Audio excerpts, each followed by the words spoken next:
Right. 6:30 something, 6:32.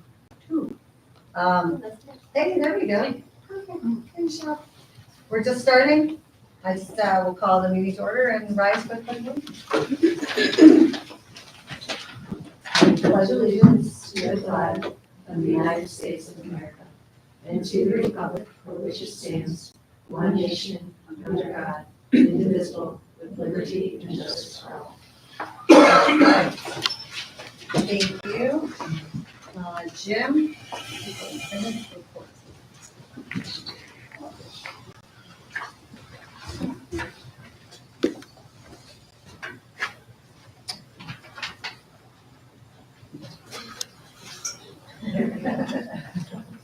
Thank you, Jim. You're welcome. Good evening. So a couple things we wanted to bring to your attention with the report tonight. First off, the big wrestling update.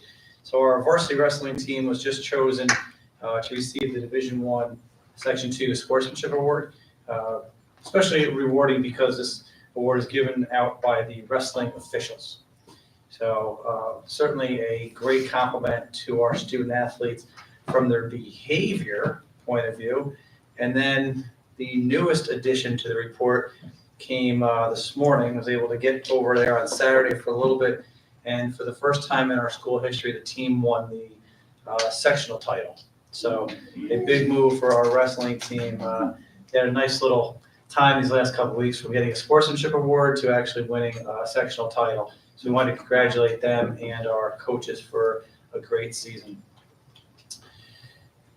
This is the season also for ESSA accountability, not quite as exciting as the wrestling season, but there is good news here. We get an accountability status determination by the state, and once again, we are where we want to be in terms of that. The technical term is LSI, Local Support and Improvement, but essentially it's the highest designation that we can obtain. All of our schools are in good standing, so that's positive news as well. And then we are moving very systematically and logically through the Warrior name change. At this point, after the meetings with our student leadership group and the community forum, the committee is ready to launch its survey. So we wanted to notify folks that was there. And we thought we'd give the public a sneak preview of the video from our students. If you haven't heard, Averill Park will no longer be known as the Warriors. We had to change the name because of the New York State mandate. As we look to the future, we're really excited to be a part of this tradition that'll last long after we graduate. Over the past few months, a bunch of us at the high school have been meeting with a group of administrators to discuss a bunch of things surrounding the name change. We've spoken to all different students, staff members, and community members, and came up with a list of potential nicknames. We aren't making this decision alone, though. All of you have the chance to provide input too, and that's really exciting. This is just about nickname. Our name could eventually put on sports jerseys, school apparel, and gym floors. We also want to know if a mascot associated with the new name is important to you. Do you want a mascot roaming the sidelines at football games, rallies, assemblies, and more? Our elementary schools each have their own nicknames. The Western Lake Raccoons, the Post and Kill Penguins, and the Miller Hill Tigers. We want to know if you would like to keep those or if you would like to come together and celebrate our mascot as one, grades K through 12. It is essential that everyone feels heard and the entire school community stays involved in the decision-making process. To that end, we want everyone to take a survey. For students, that will be shared by teachers or in your school emails. If you have a cell phone, you can use the QR code displayed above. When you notice the script, you'll see a long list of names. Choose any 5 you want to see move on to the next round. And if you have your own idea for a name you'd like to see, go ahead and put it on there. This is just the first round of voting. We will be reaching out to you all for more input as we move forward.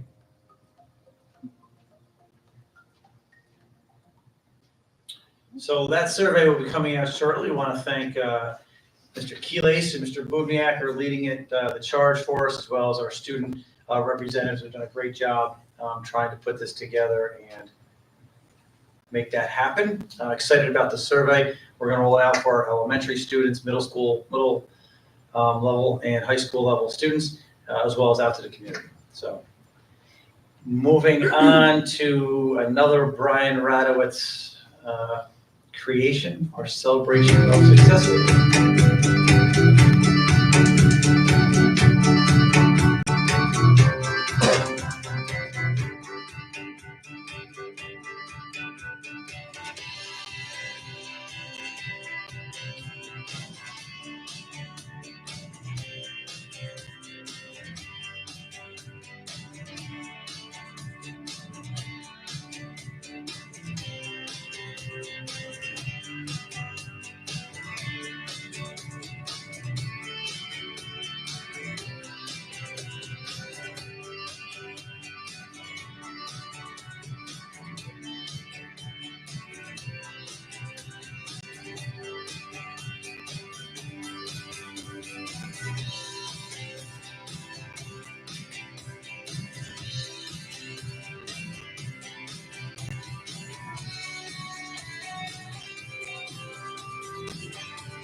And that concludes the superintendent's report.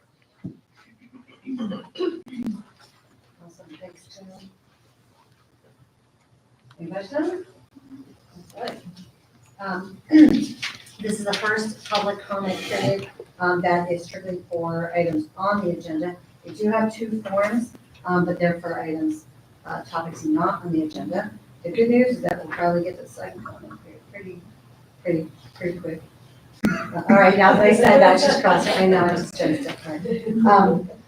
So we'll go right into the our next budget presentation, which is regarding instructional. It is right there. Thank you. So a little change in plans. I know Samantha and Jesse were kind of joking around. As you know, the last couple cycles that we've done this, we followed a pattern, right? First presentation has been Carrie doing the non-instructional, then Matt has done the instructional, and then Carrie's come back and it's the financial information, tax cap, those type of things. Then we've added the next meeting being the superintendent's recommended budget. After that, we give you a kind of a meeting off of presentations to discuss budgetary issues and then come back and adopt a budget. We, however, changed that up a little bit and thought that was important to do for the board and for the community to talk through the status of where we are right now, given all that's happened recently with the foundation meeting. So we did a presentation this morning for the administrators, and then we got to the high school, middle school, and elementary school faculty meetings today. So this is the 5th time that I've done the presentation today. So I got it memorized.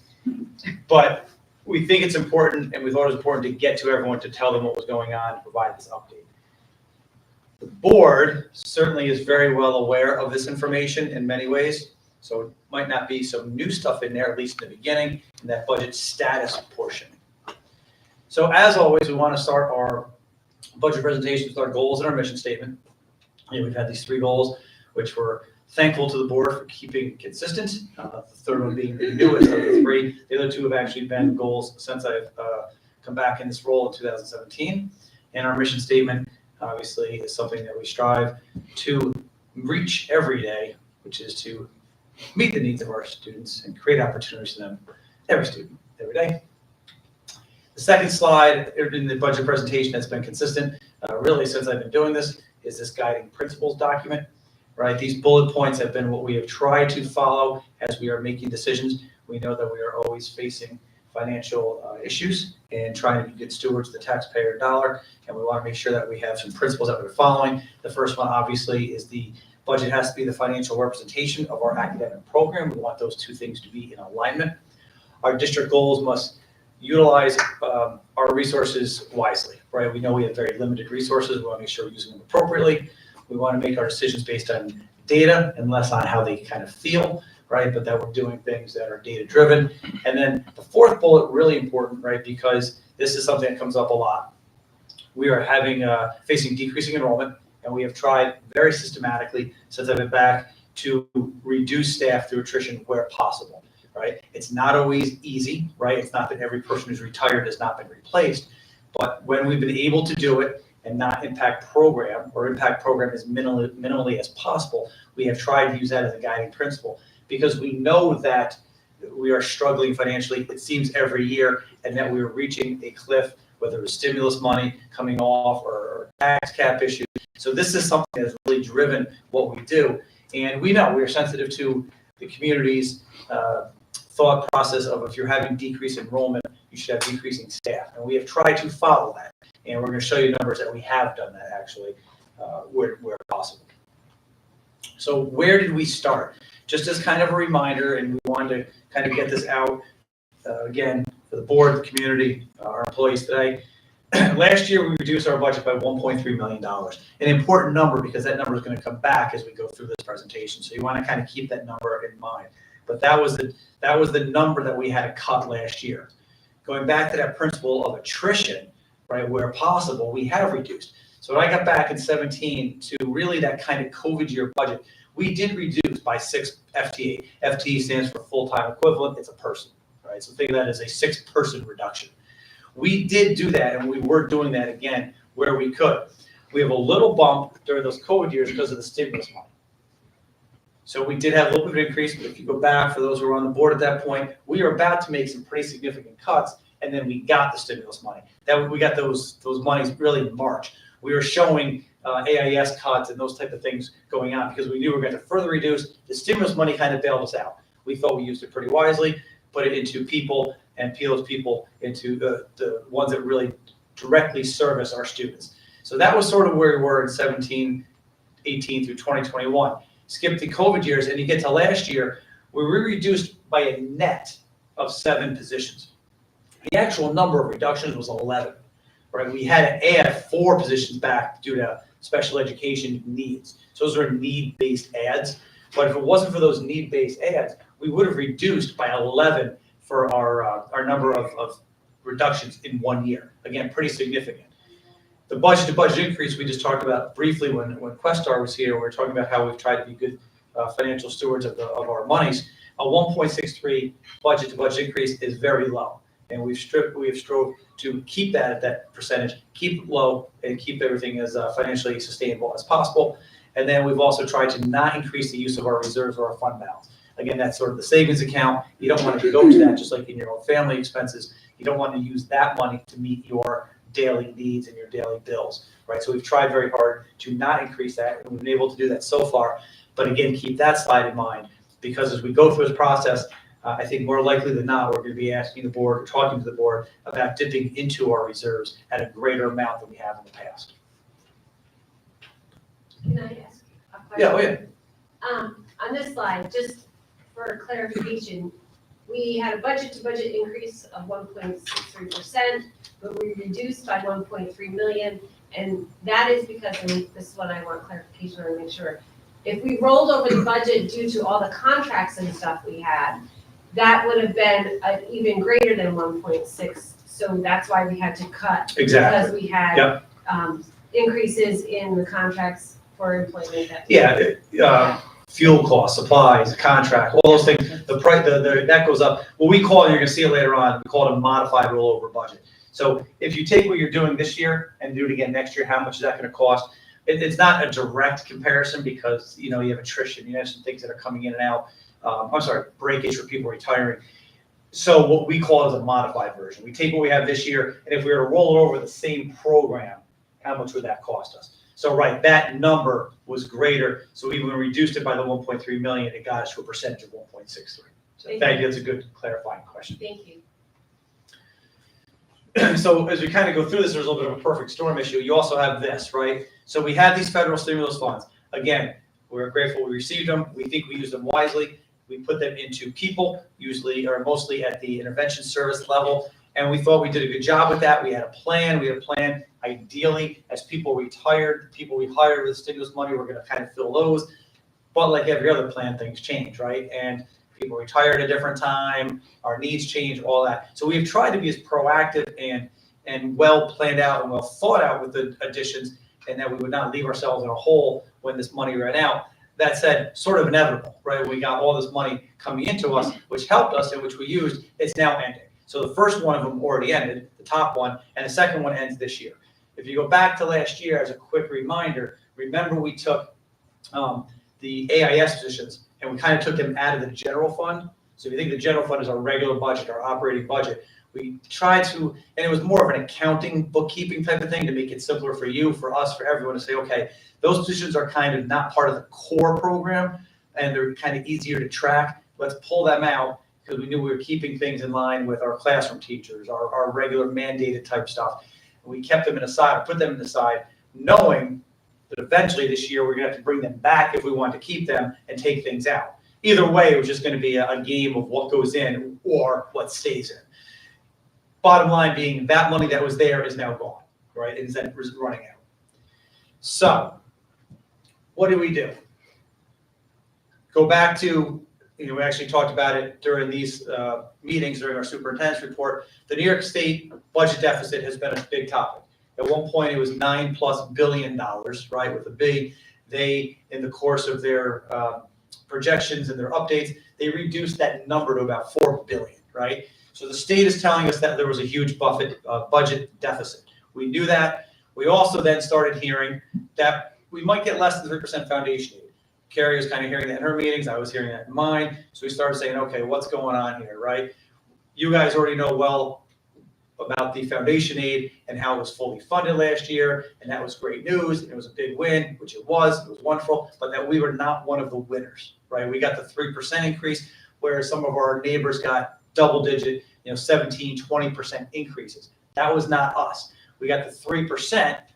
And then we started hearing, hey, you might not get 3, right? It might be less than that because of this deficit. I think for some of us who've been around for a little bit longer, it brought back the GEA or the gap elimination adjustment type of language of, hey, the state has a deficit, you have money that's saved up, why don't you start using that money? And the state adjusted aid accordingly. And it was a big thing back in sort of a dark period for many districts, including our own. So we started to hear a little bit of that. So what do we do? Mid-November there, the board started an advocacy subcommittee, right? Samantha and Meg and Michelle are on that. We said, okay, how can we kind of make a difference? How can we get ahead of this a little bit? That was our plan, our hope, as we started going through this. So then end of November comes, we went down and saw the elected officials, right? Very thankful to Assemblyman Bendet and Senator Ashby and Assemblyman McDonald for having us and listening to us. And they were certainly very supportive, but we weren't getting a ton of traction because the talking point, which is accurate and hard to dispute, is education was fully funded, right? Kind of the message was, there was a problem with the formula, we fully funded you, education sort of is good now, right? We didn't agree, it's not where we were, right? But that was sort of the talking point, and we weren't getting very far. I think there was frustration about how are we gonna get this message out. Then the first run comes out, based on state law, keywords as we go forward, a little foreshadowing, we get a flat foundation aid number, right? We get 0. The exact same number that we got this year is what we're gonna get next year.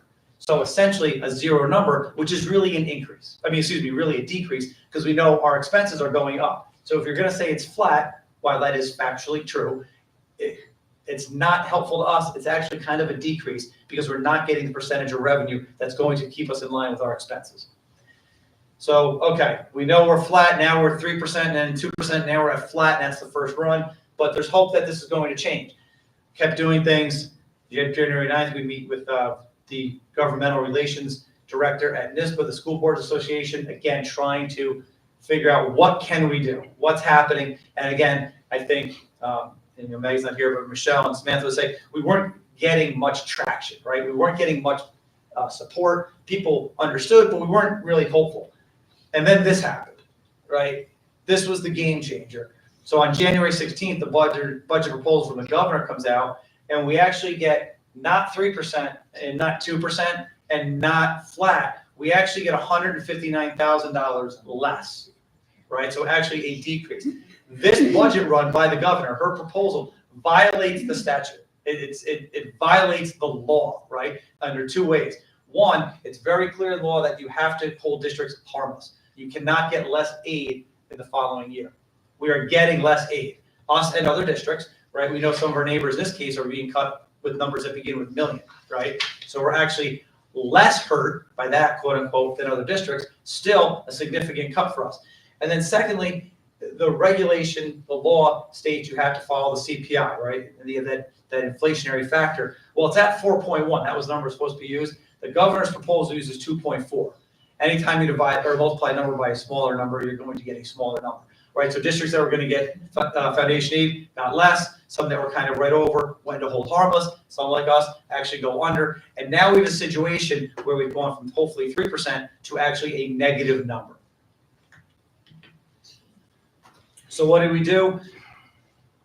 Maybe in the end, this ends up being somewhat of a positive, right? Because we were not getting any traction, and now this proposal kind of got everyone's attention.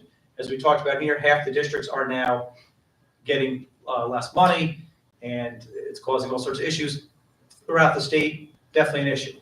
So what do? We try to really increase our advocacy, right? You look at bullets 1 and 4, we actually, for the first time, sent out community engagement emails with the emails for our legislators and our local officials. Hey, email them, call them, providing information, right? We had 2 board members, Michelle was one of them who was here, who attended the Assembly press conference that Assemblyman Vendette put on. It ended up starting small and getting bigger, had representatives from throughout the state. One of our board members actually spoke at that press conference, again, trying to get Averill Park in front of this a little bit and trying to gain some momentum. Senator Ashby reached out to us, did a press release that he wanted to put out about restoring governor's education cuts. He asked if we'd be interested in putting a quote in there. We did. So I'm quoting his press release. So again, we started to try and push things a little bit more. And we're actually starting to hear this issue being a bigger deal. From no one wanted to talk about foundation aid to suddenly, you're seeing foundation aid stories on the news, right? You're seeing it in the newspaper. You're seeing things. So we're viewing that hopefully as a positive, right? We tend to try and be selective about what type of media we dive into, right? Channel 13 reached out and asked if we would talk about it. We absolutely said we would. So we got on the news about that, again, trying to keep Averill Park at the forefront of it. And then just in these few days of February, we had a few of our board members and myself participated in NYSBA's virtual day. Tomorrow we have another email going out similar to the last ones that actually comes with a template. You might have saw it in your NYSBA packets that were handed out through email. It actually has a thing where you just click your representative and it sends an automatic message out. That's going to go out to the community tomorrow. And then we have the in-person lobby day on Wednesday, which a few of us are going to that as well. So again, trying to continue to make the case that we frankly need more and deserve more in terms of state aid, because we feel like our students deserve it and we do not feel like it is something that we should or want to pass on to the local taxpayer. The state has not funded education for our district the way it should have. So where are we right now? Well, at this time, we're usually developing a budget, right? It's the budget development process, usually a singular word. This time it is not. So we are actively engaged in developing 4 separate budgets, right? Based on 4 separate revenue streams. The 3%, the 2%, the flat, and the governor's proposal, which actually has the decrease. That's important because the next slide is going to show you the impact of where we are right now. So to Jesse's point before, we have a modified rollover budget. So Carrie has taken what we have this year, rolled it over to next year, again, making some tweaks and changes just based on, okay, we know that person is going to retire, we know this is going away, whatever. So it's not like a literally an exact rollover, but it's like a best educated guess of a rollover budget. What we did in that is we added together the general fund monies and the stimulus funds, because we kind of consider that right now to be our, essentially it's all general fund. It's just 2 different pockets, right? But it's all money that we have, that we're spending, that we need to spend going forward. So when you take a look at that rollover, that modified rollover budget, our deficit ranges from 1.4 to 2.1 million, right? Important because if you go to one of the earlier slides, last year's total decrease or cuts were 1.3. Best case scenario puts us at a $1.4 million cut. So we're looking at significant cuts under the best of circumstances right now. The revenue difference between that 3% foundation aid, which we thought was sort of the minimum, right? It's what we got last year, and kind of what we heard was, hey, foundation aid's been fully funded, right? Don't expect a ton of money. We've done our job. Expect these smaller increases. Expect 3% increases. Okay, didn't necessarily agree with it, but that's what we were kind of told to expect.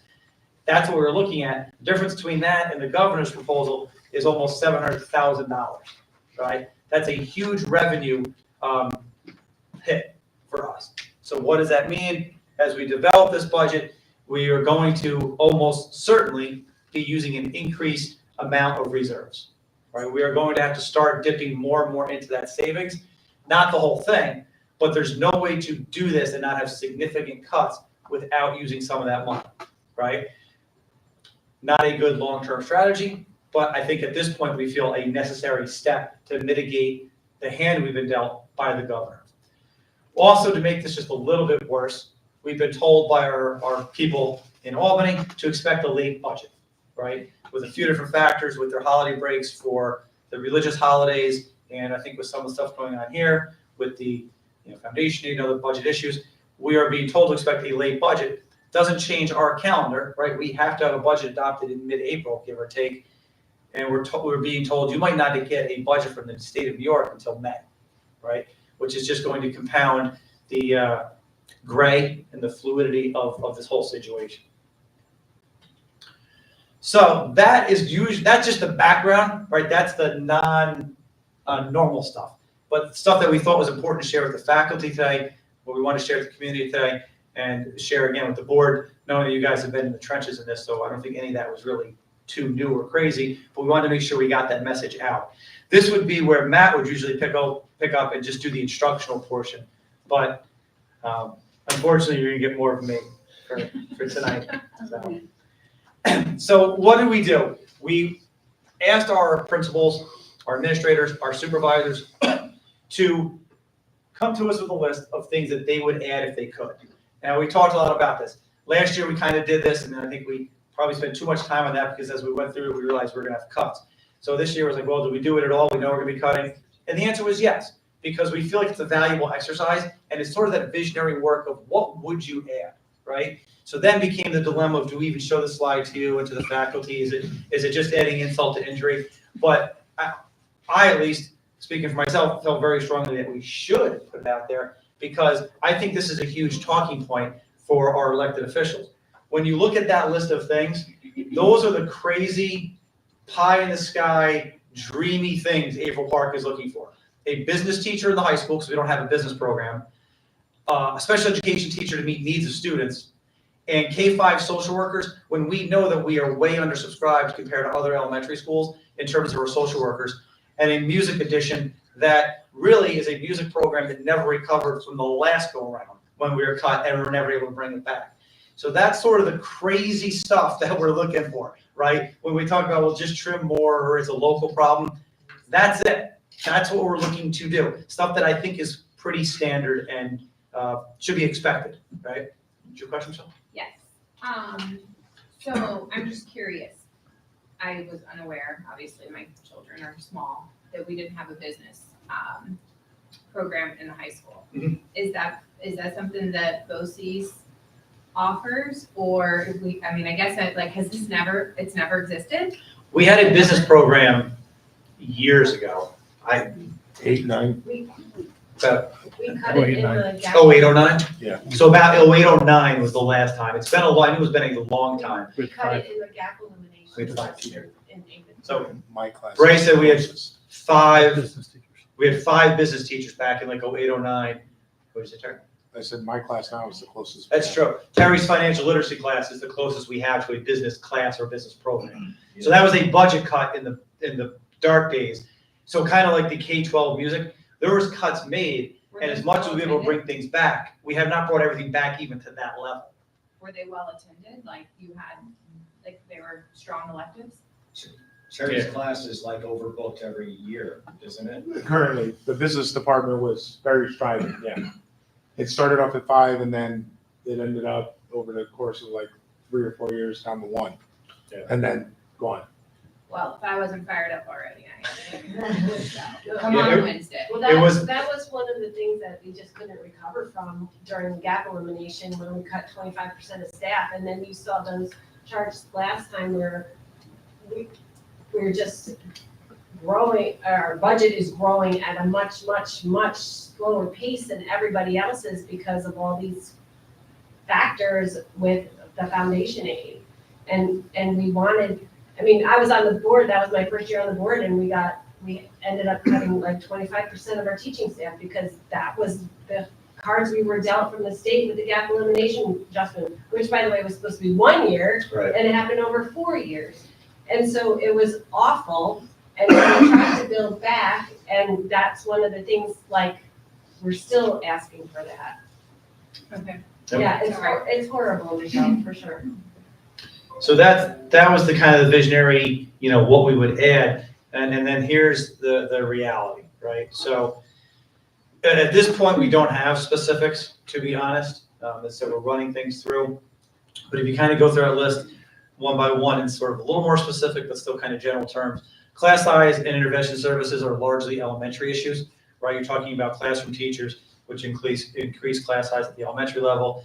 The intervention services, as we kind of talked about, we had number of 9 down to 6, and down. So how many intervention teachers are we going to be able to keep at the elementary level? Remember, they service our most struggling learners. Certainly a program that, going back to our original slides about data, we know from the data that our AIS program is working well, and it's actually making a difference for kids. So it's something that has value. So not only feels good, but actually is doing good stuff, right? So the double benefit. Our special areas, again, we are not a district with fluff in the special area subjects, whether it's the elementary or the middle school, high school, but we have to look at that. Electives, as you could imagine, is the middle school, high school version, especially high school version of class size, right? That's where, if you're looking for cuts at a high school, you go to the elective side of things. Athletics, again, just like everything else, we don't have freshman sports. We don't have a multitude of assistant coaches. We don't have, more than one modified team in a program. We're already kind of running a bare bones athletic program, but we're looking at that in terms of what can be done there. Our same thing, building and district administration. There's not a lot of fluff there when you look at our number of administrators. So it's not like we have extra people doing extra things. You're down to what we would pretty much consider the bare bones there as well. So there's not much to give on either those sides. And then the aids and transportation are sort of the non-instructional. And again, same type of thing. Not like these are extra people just kind of sitting around doing nothing, right? If you look at transportation, we already know we have less drivers than we need and less runs than we need, whether it's late buses, those type of things. So there's not a lot there. We have a limited number of mechanics. It's not like we're overpopulated in any department. Building and grounds also is still under from the bad old days. If you go back to the business program and the music teacher, they're in that same boat of being understaffed and still never fully recovered. So this list is kind of broad. We're going through right now with the administrative team, listing things out, putting priorities next to them. And there's all sorts of dominoes as you try to build this puzzle. Sometimes you take this away, it actually has an impact on this one. So you have to take this one. It's just, we're trying to figure some of those things out. And the 4 possible numbers, at least right now, and it could be more, I guess, in terms of foundation, it doesn't make it easier, but that's kind of the work that we're doing now.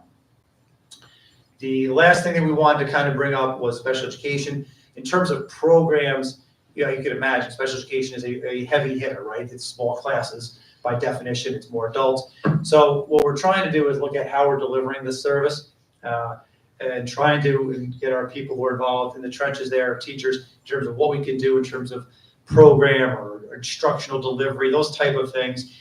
And the example probably most recently, some of you remember the 612 program that we brought to now Post and Kill.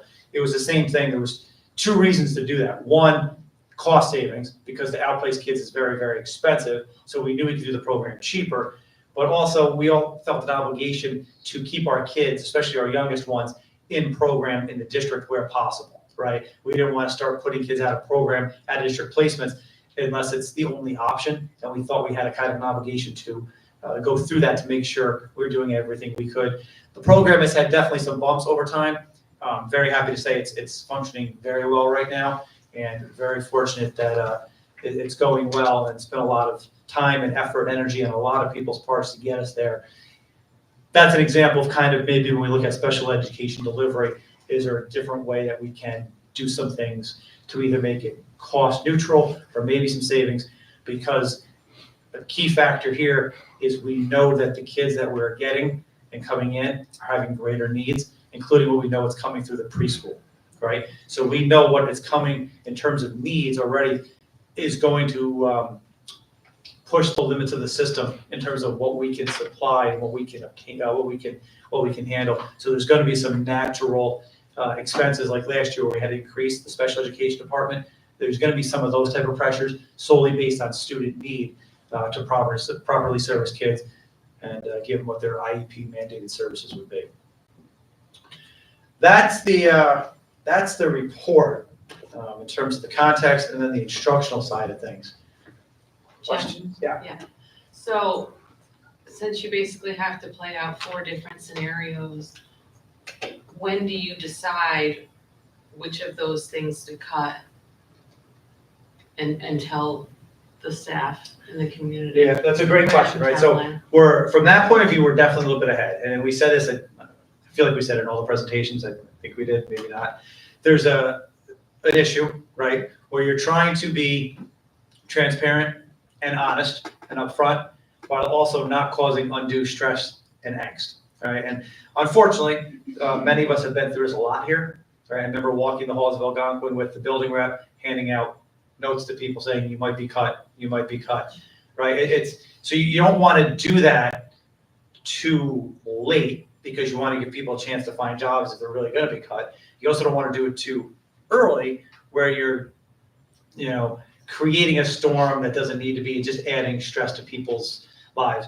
So I don't really have a good answer for you. I think what we want to probably do is take the month of February, right, to kind of go through this. Hopefully we get some kind of budget direction from the legislature that would help to kind of say, okay, where are they with this whole thing? You can knock it down from 4 alternatives to 3. Yeah, or maybe even down to 2, right? If we can get rid of the negative or the flat and know that we're getting something, that helps. We get to pick, yeah. Right, so, at this point, and maybe that's part of the political game, suddenly you're kind of hoping for 2%, whereas that was not, we were counting on 3 and hoping for more. Now suddenly we're hoping to get positive, right? So I don't know the politics of it, but what we're trying to do is go slow and fast at the same time. So, yeah, your budget has to be adopted mid-April, so you kind of play that schedule out of where we are. It goes quick, right? We meet every couple of weeks, and every couple of weeks we want to provide information as we go through that process.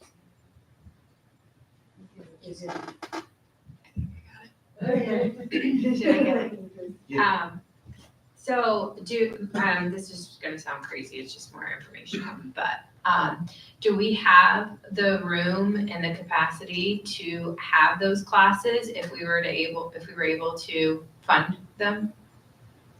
Which Like classes? the business classes, the music, like the classes is your wish list. Do we have like the physical space to do it? Yeah. Oh, yeah. Yeah. We're fine with that, okay. Yeah. I was just curious. Yep. Layout wise. I just feel it's like very hard for you guys to make these decisions when you don't even know what the budget's going to be from the state. I feel it's almost impossible. How do you know exactly what to cut when you have no idea what we're gonna get until after we have to do that? So it's mind-boggling how they expect us to have a budget on time, but then they're not gonna. Yeah, the process is not aligned. The Right. calendars are not, they don't lend to a good process. Right. The one thing, the state, Carrie can tell you, prior to Governor Cuomo, the state was historically late every year, right? Which put schools in this situation all the time. It was the norm. Cuomo did always have on-time budgets pretty much, which did help with this budget process, where now we're kind of back to this past the deadline, which doesn't help procedurally from that point of view. So even at the hold harmless 3%, we have to cut more than $1 million. And so I can't imagine at the hold harmless level, Averill Park is the only district that's going to have that issue. So what is the state doing to take some mandates off our plate so we can cut things that are not affecting kids? Like reporting, all this reporting that we have to do and all these other things that we're. Yeah, well, yeah, let's start with the name change, that's cost us, Right. Yeah, I think. Are they doing anything for mandate relief? No. Because they've given us lip service for that since I've been on the board 15 years ago. Well, I was gonna say, you're our most veteran board member, so I think that is something that people who've been through this have talked about a lot over time, right? Mandate relief. I've been in places here where you write the list of things that could be cut and would be cut. It's almost like that conversation went away, especially with COVID and all that stuff. You don't hear that anymore, but to the point, there's some people kind of talking. We're fine with that stuff at this point. They've added two significant mandates to us, right? The Warrior name change is gonna cost us close to $500,000, right? We're looking at about a $500,000 bill. Now, part of that is the gym floor, the track, which we can wait a little bit until they need to be resurfaced. But anyway, you cut it, that price tag is still approaching $500,000. And then you have the electric vehicle fleet stuff, which adds, again, a cost. So, right, wrong, or indifferent, the issue is that we still have to do these things, and they all come with a price tag, and they're not funding it. And that's the problem. On top of all the other unfunded Right. mandates. From the past, that just From never the went away. past. Yeah. And the things that aren't mandated that we really need to keep, like school nurses, they're still not mandated, right? No. We've never looked at getting rid of all of our nurses. No, of so course I'm not. like- Of course not. Yeah, I don't know, I know Because there's, you're, yeah. because there's certain medications that nobody can deliver Right. except for unless you're a registered nurse. And so, but the state is just so backwards, they really need to revamp and prioritize what's important to our students, because you're talking about population loss, but yeah, so now we're gutting our educational system for our most valuable resource that we have here in the state. And here we go again. Right. I mean, Exactly I right. guess still, but this feels worse than normal. Sorry. No. No, you should, it's good, I think it's good to have that context, that historical, that it's, that this isn't a new thing. It's not new. It's not new. Carrie, or Jim, I guess.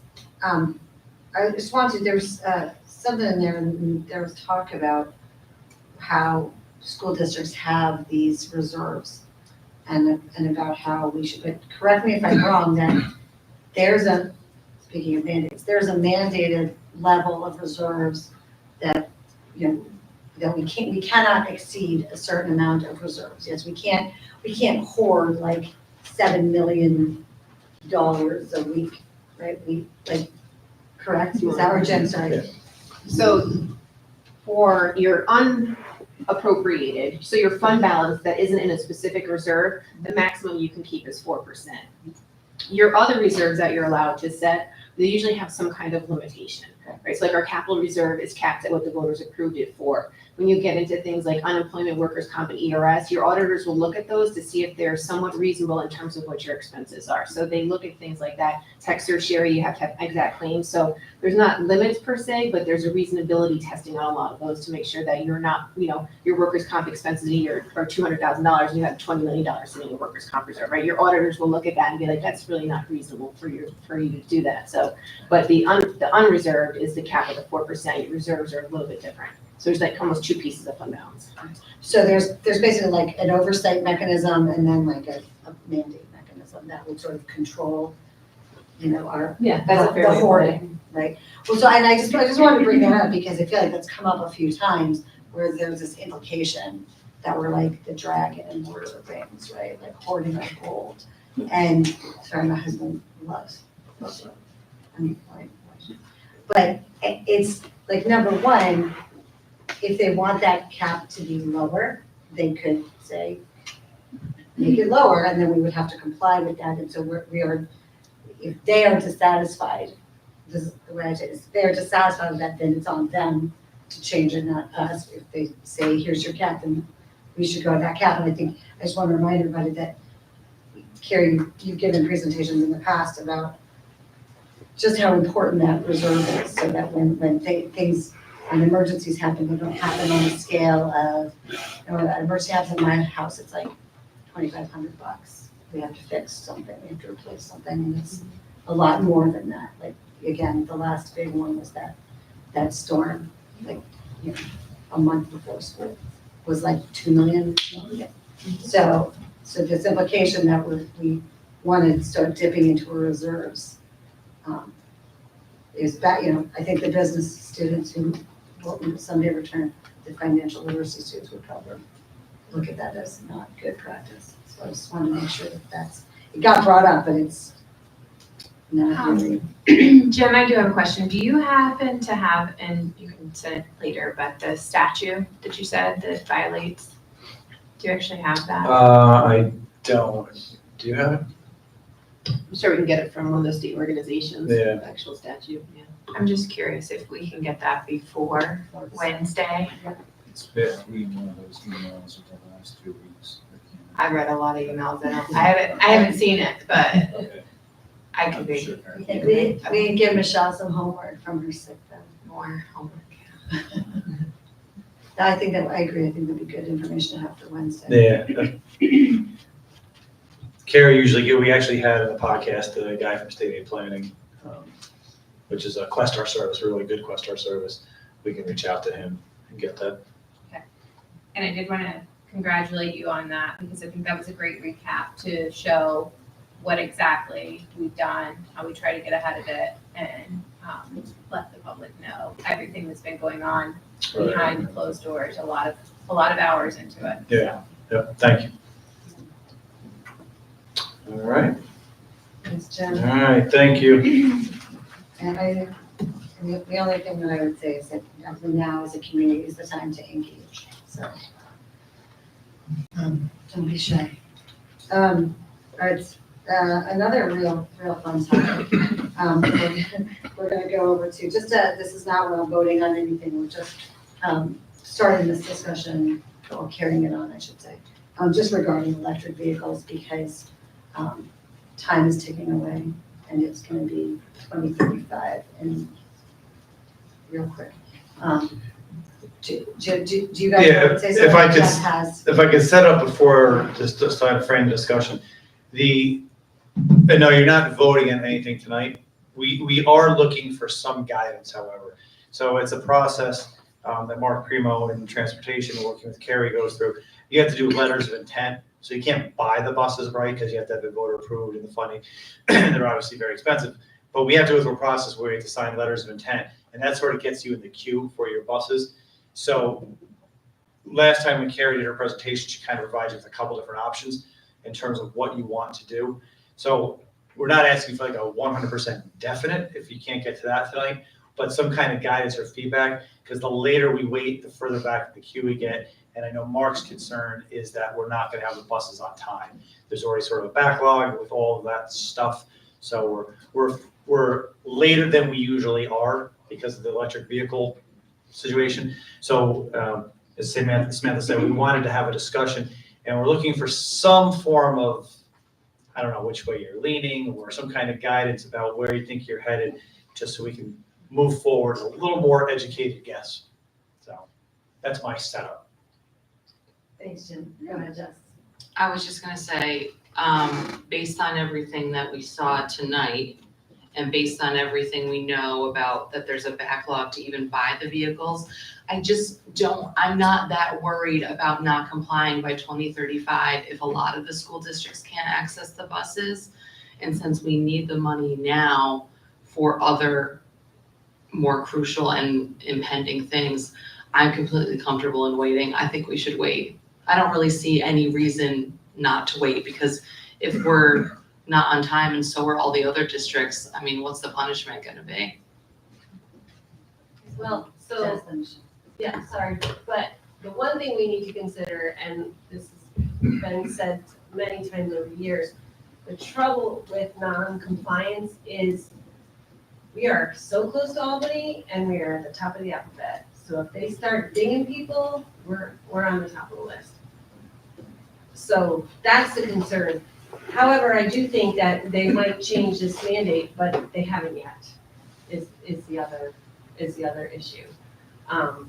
And we think, oh yeah, well, logic says they should change the mandate, but they haven't changed a whole lot of mandates, so Yeah.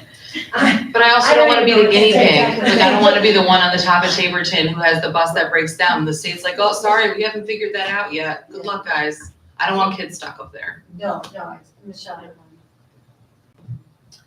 I just want to agree with Jess that it's a hard no for me. Like there's no one in this room that's going to persuade me to put this on for May for many reasons, and I've voiced those in the facility committee that I'm on, as well as I've been vocal on here. I just do not I don't agree with it, and I don't think it's feasible, and I don't think it's financially responsible of us to go on that endeavor right now in May.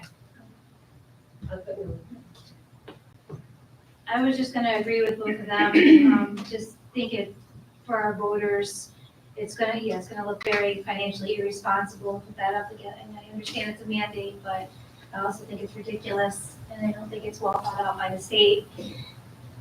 And if we don't comply, we don't comply. But I don't even think the suppliers are obviously not gonna be able to supply that many buses by 2035. So I think we're gonna be okay, but at this point, in our juncture, we're talking about cutting staff and programs for our students. The last thing in my mind is an electric bus, because I want to satisfy the government. So, sorry. So if I were in charge, I would say this is the stupidest rule ever and should be repealed, and that would be that. But I'm not in charge. Some other people are. And right now we have this law and this requirement, which is stupid, but it's there. So I agree with you guys that this is the worst place to spend money. However, we're compelled by law to look at this in this short time period. So if we are really confident the law will change, and I hope it will, because it should, then we should not spend a dime on this year. It's a bad time to do this. However, if we're not confident the law will change, it might be good to buy one bus, because that becomes the test case for us, and we learn what we need to learn before we put more money down this path. We also take advantage of credits that are designed for early adopters that probably won't be there next year. So that one bus will be cheaper for us today than tomorrow. But again, it's a stupid purchase, and I'm totally against it. But logically, if the laws compel us to do it, I can see some reason for doing it this year. So I understand what you're saying, but when they give us an incentive purchase for this bus, are they also giving us, the infrastructure, the charging station, everything that goes along with it? These batteries don't last very long. We're gonna have to buy the supercharged batteries it's a $300,000 bus. I'm also concerned, just kind of to reiterate what we talked about before, like I just don't think that they have been tested and well thought out, and understanding the need for the backup battery and the limited time to be able to charge between the morning and the afternoon. I mean, our kids are our number one priority, and I'm willing to bet that I don't think that, none of us know the future, but if we're gonna be penalized for protecting our kids, that's, I'm okay with that, especially given the climate that we're in right now. I care more about the kids getting home safely than I do about complying in this one instance. So like, number one, I don't think anybody's gonna approve anything that is not determined to be safe. And so, one of the things that comes out to me is that one of the first things in your presentation, Jim, had to do with our principals. And that fourth bullet point, evidence-based decision-making. And I think part of what is frustrating everybody, or certainly me, besides the fact that it's like, do this, no matter what, with no nuance. And again, this is where, the lack of nuance in the foundation aid grinds my gears, but no pun intended. Besides that, it's this, there's no data. I mean, like, Adam, you're a data guy. Like, would you ever in your business buy a piece of machinery? There is data. In our kind of, so why do we In our bus rural district? Like, Not for our. That's what I'm saying, like, for mountainous, there's like, I think that's what we need is like, Whole bridges. like, are they, in Denver, Colorado, or are they, I guess Denver's flat, I think it's. So there is data, there is a guide. So money aside, because I agree with you guys 100% on the money part. I do think purchasing electric vehicles is a good idea. There's lots of reasons. There are health benefits. Not in terms of the pollution immediately, in terms of the long-term pollution, asthma cases going down in neighborhoods where there's this intense pollution. And there is a right way to roll out electric buses. And do we get an electric bus and the first route we run it on is up the Taborton Mountain? No, that is not what we do. We get an electric bus, we run it through a neighborhood that's densely populated, like over by Snyder's Lake, where there's a whole slew of houses that have kids, and that run is half the distance, and probably even less than half the time than a run up to Taborton. So you do it, there is the right way to implement an electric bus. And we do test cases. And there is data on the bus ranges. Bus ranges now, their batteries are 100 to 200 miles. In 2015, a median range of an electric car was 90 miles. In 2022, that went up to 255 miles. So and so that's 7 years. You do that 7 years, we have our first bus next year, we run it in a neighborhood that's a shorter run and route, fine. Get our mechanics used to using electric buses and servicing electric buses. Get our neighborhoods, think of all the benefits, there are other benefits besides the air pollution. There are noise benefits. You think of running a diesel bus through a neighborhood, an electric bus through a neighborhood, you wouldn't even hear it. And maybe that's a detriment to some kids who run out when they hear the bus.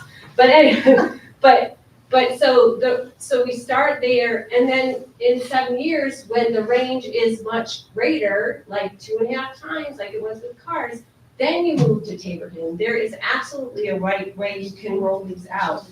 And what's that? I said there's still all kinds of issues with the cars. They all just broke down on the interstate in the cold. Like there's a lot of issues. But with electric in vehicles. a couple of years, they're going And I to don't have heat think pumps students for will the be- heaters, so that's going to take that load off the batteries. I mean, there's progress being made on electric buses all the time. And I think by doing it now, there are other benefits, like we build relationships between the vendors who are selling these buses, the utilities that we need to be able to manage our load when we plug in. So we're not in, 5 years calling, I don't know, is it NYSEG or National Grid, and being like, okay, so what do we do here? Because we need to manage our load, we need to not pay peak demand for when everybody plugs in their bus at the same time. We have a relationship with them that we can work with them. So I think there's merit from that term, and we do need to meet the requirements eventually. I mean, because I do think they're gonna change, but again, I'm not holding my breath. But I think now is like there's a learning curve, and we should get on that learning curve. That's my opinion. Have you checked And with the local fire departments on how you put those vehicles out when they catch on fires? Yeah, so I Because know of a special way, I know not everyone's there's equipped issues. to do it, I'm not so. saying there's no Nope, issues I'm with just, them. I just wanna Because when we mention that had fact. when we came out with gasoline vehicles 100 years ago, there was issues with fire with them too. So But there's there's a way to put them out. absolutely There's a way to issues, put out but the battery fire. the more Burns to we the ground. learn, the better we get at it. So again, budget issues aside, though I would advocate we do it. I mean, after seeing what we just saw, it's like, I don't know how we do put that out to the voters, because if we're gonna ask them for a lot of money, I would ask them to go above the tax cap, to be honest with you, and save our program.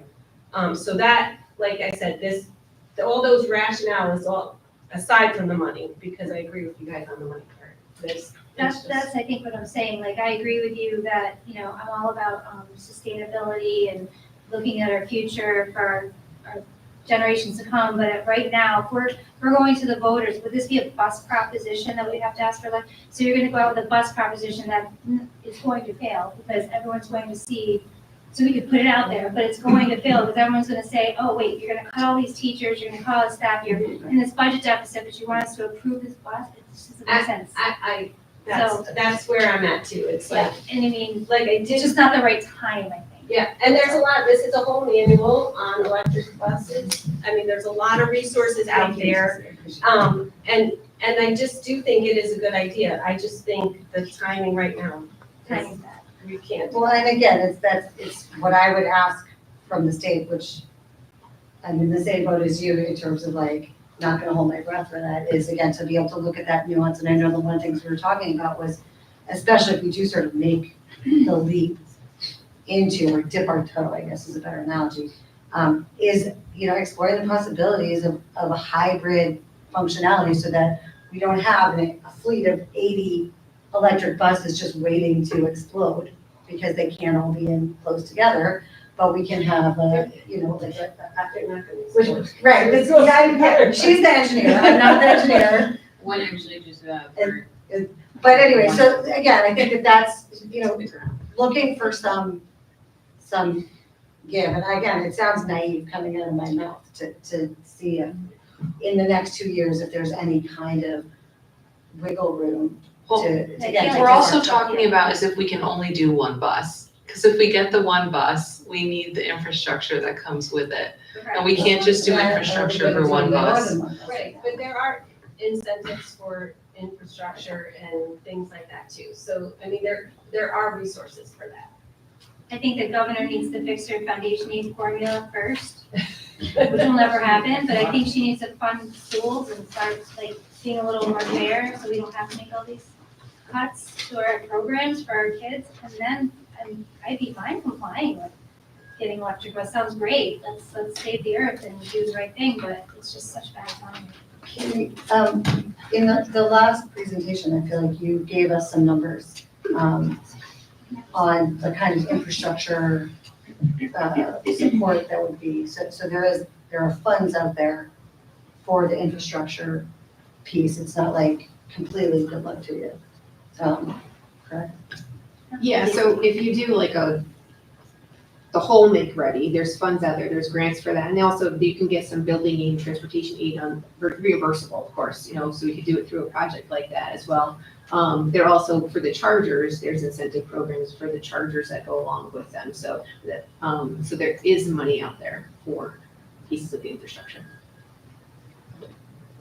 That wouldn't be something that would be in our capital, not the capital project, the 100,000, but this would be more than, this would be more than that, like that would blow that up, right? Well, we can do it as a capital, it's different aid. So we couldn't use it for. Yeah, so like the whole make ready, there's no way to do $100,000, right? So we'll convert the entire garage, so that would have to be a capital project. Yeah. With the incentives that they're offering currently, do you know how much will we have to spend per bus with the incentives? They say, I said, yeah, let's buy a bus. Isn't it like 300,000? 300,000. Is the 300,000 number that we talked about? 400,000 or 500,000 apiece. They don't do the small buses yet, they only have the That's right. prototypes. You're right, I So remember you that. have to get a full-size bus. I was wondering if that 300 was our cost. It would be. After That our would be the incentives, I incentive. couldn't remember.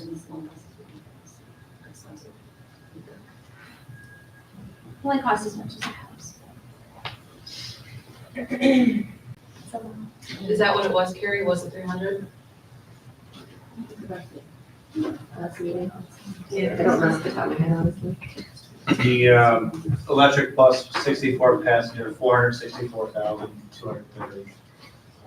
3 battery bus, DC fast charger, apply to the program, incentive program. So the cost minus the voucher and the scrappage for the scrappage bonus brought the total purchase price to $256,000.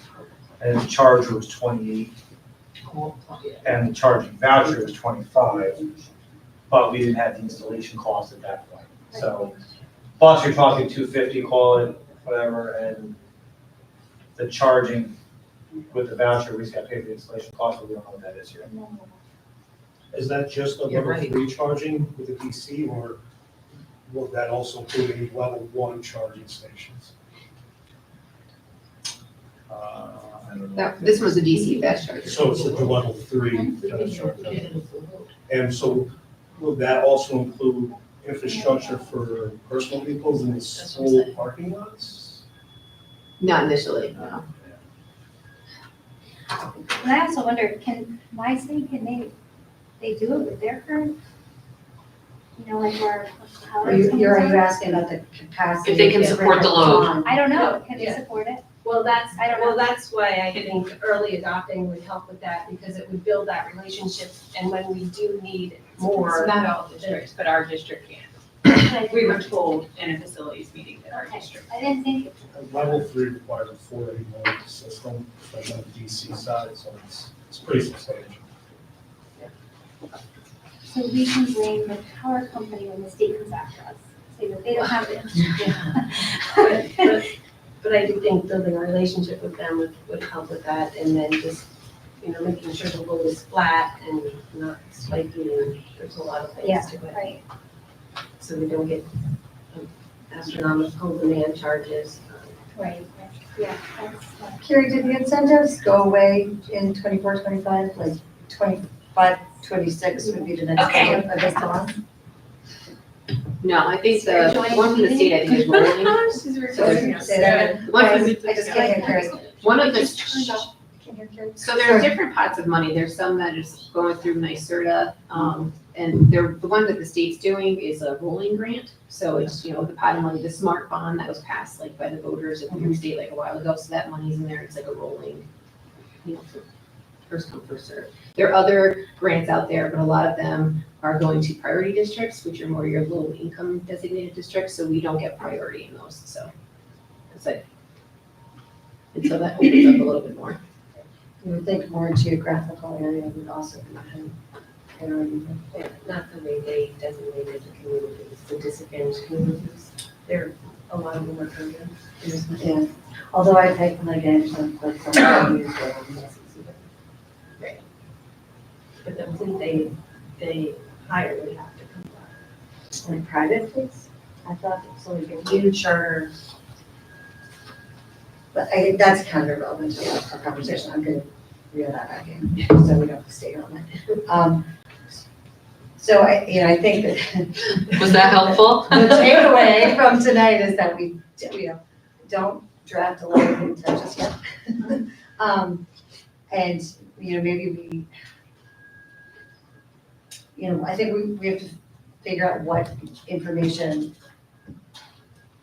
further information we need to either feel confident about, for some of us to feel confident about, say, go with your letter of intent or put your paper away. Well, I think they're kind of there. I mean, we're not gonna know anything budget-wise, so knowing what we know right now, how are we gonna have the funds? Like, do we all feel comfortable saying that we're gonna cut X number of teachers so we can try to maybe comply with something that's just gonna increase our electric bill and everything else? And, I mean, it's absolutely crazy. It will offset some fuel costs, but I agree with you, like, now is not the time to put something out to the voters that's saying we're cutting teachers, like Jackie said. We're cutting teachers, but we're gonna buy this more expensive bus. That doesn't, that is just, But my point is that I don't think we're gonna have any more information than what we have right Right now. Yeah. Because we were just told our budget's gonna come. Are you suggesting we after. vote to make a decision now? She's looking for guidance, but I don't know if we need another Yeah, meeting. So my point was, there are some benefits to being early and we can learn a lot. But as I said, in this budget, unless this budget climate changes, we should not invest in an electric bus. Jim, even at the 3%, there's substantial cuts. So it's not like even unless we get some sort of unicorn, best case scenario, there's still cuts. Yeah, at the 3%, you're looking at a $1.4 million reduction right now, which is more than last year's reduction. Right. Keep in mind, the bus proposition is separate from the general budget, right? So I think we've got to kind of make sure we talk through that a little bit too. You are talking about two separate things, to look at it that way. But to Jackie's point, always concerned when you put stuff on a budget, because they go on at the same time. If you put a bus proposition out that has the electric vehicle, and that gets voted down, then they're also voting down the rest of the bus proposition, right? Which gets us off the cycle that we've been on and try to maintain. Oh, there's that too, yeah, well, We yeah, might also get them to vote down the budget. Right. That's it, that we're looking at response. I think at least a few of us feel like we should not do the bus this year.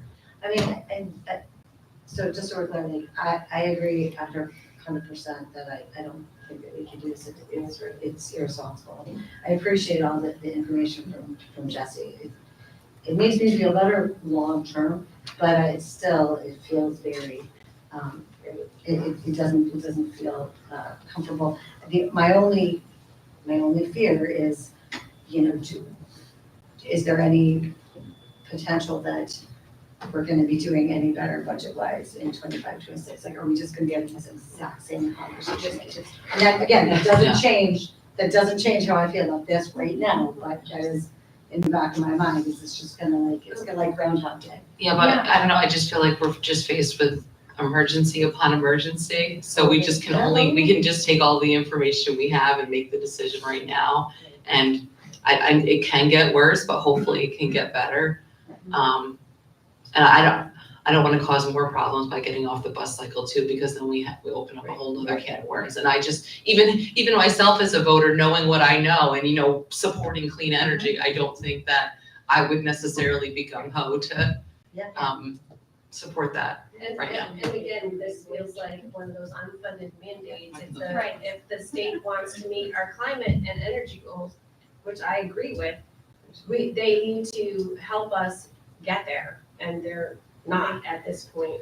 But I do think over long term, if we can help the impact of climate change, and again, it's not gonna be next year, if we buy one electric bus, climate change isn't gonna stop. It's a long-term thing, but then that eventually, years out, we're gonna see these catastrophic storms subside that we've been having more recently. And so there'll be less budgetary impact, like maybe we wouldn't have that storm 2 years ago where we had to spend $2 million fixing the floor a month before school started, in the whole building. So there are long-term benefits to it, and I think we need to get there, but I don't think this state is helping us do that at this point. If they want us to move school buses, they have to fund the students' education first, and then help us get there with the buses.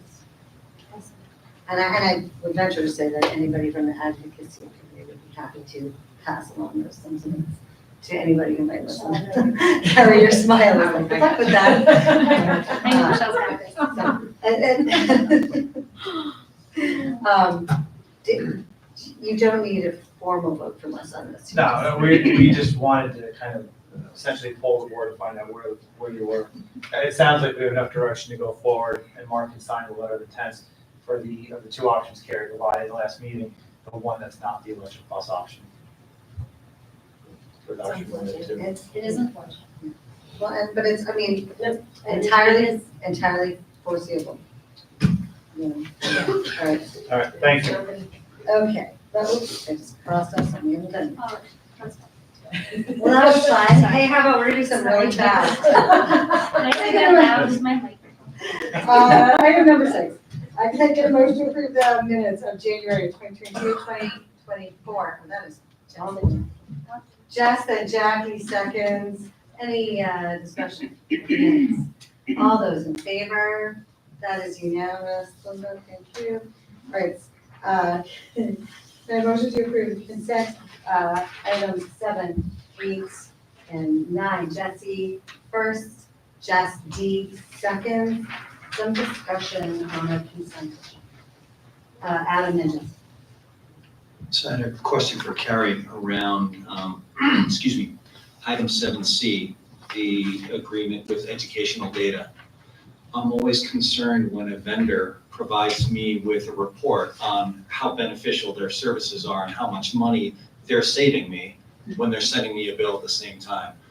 Have we ever done a reality check on those savings? Are they based upon the prices that we'd likely pay if we didn't have them? Or are they just based upon retail prices that nobody pays anyway? Or, I'm just curious. So I did reach out to them, and they used to compare state contract, but the way the state contracts are done now, it's gotten harder to compare it. So this most recent one is based off of catalog prices.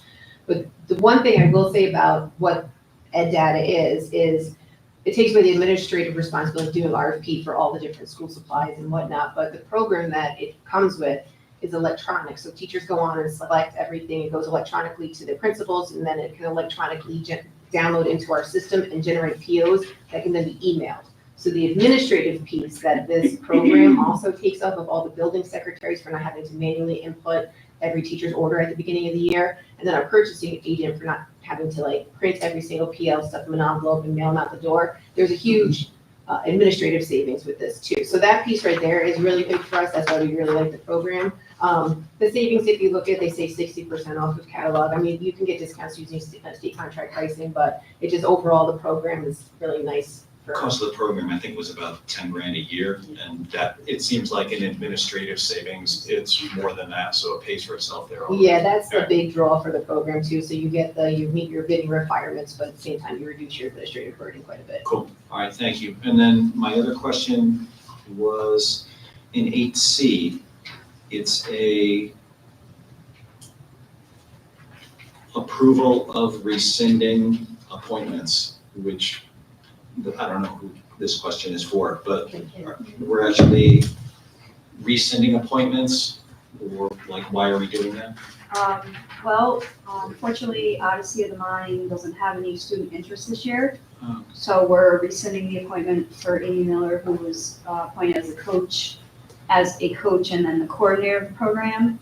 And then the other the rescind action for the grade 11 advisor, that those two teachers were sharing that stipend.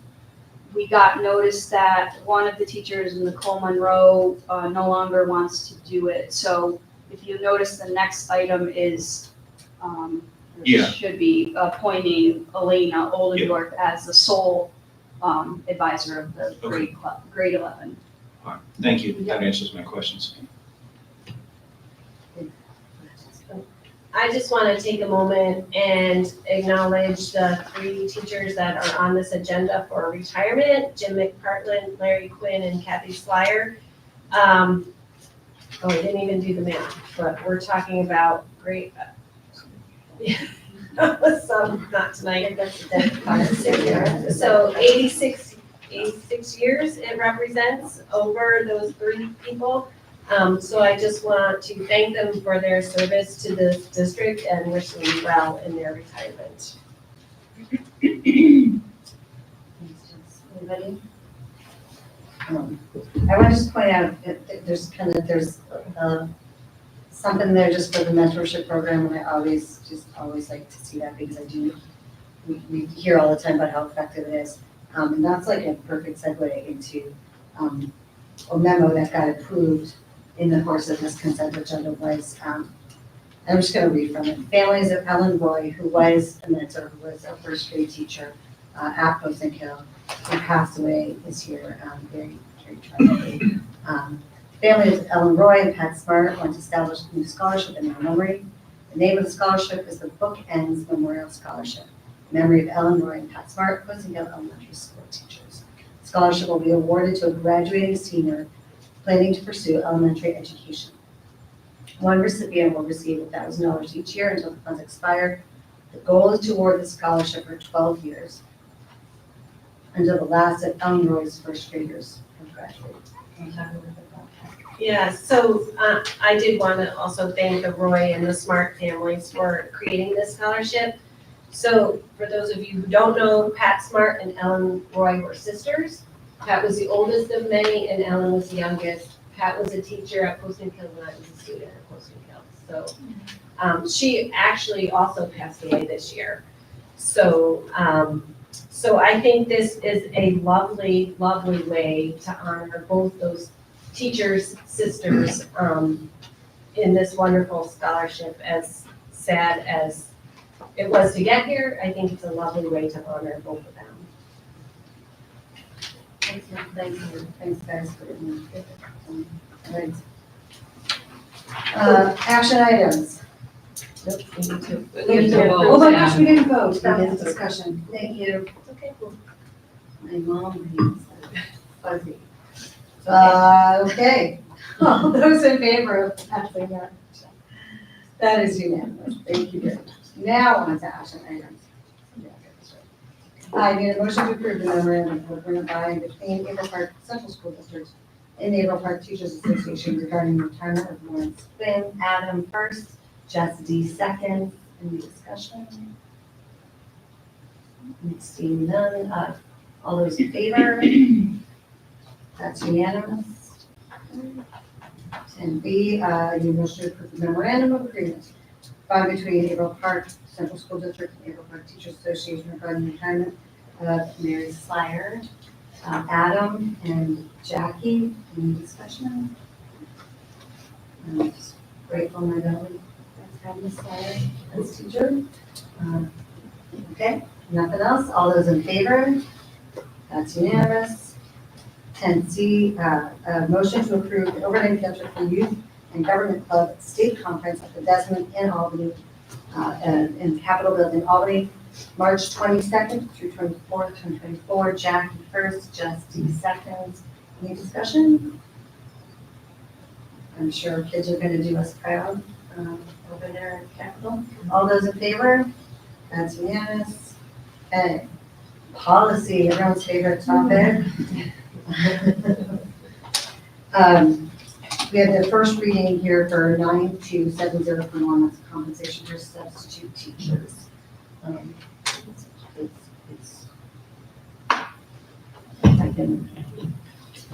just gonna make, because it's a short one, I'm gonna make a motion to waive the second reading and adopt as written.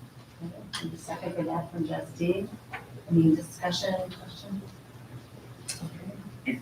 All those in favor of waiving the second reading, approving policy 9270.1? That's unanimous.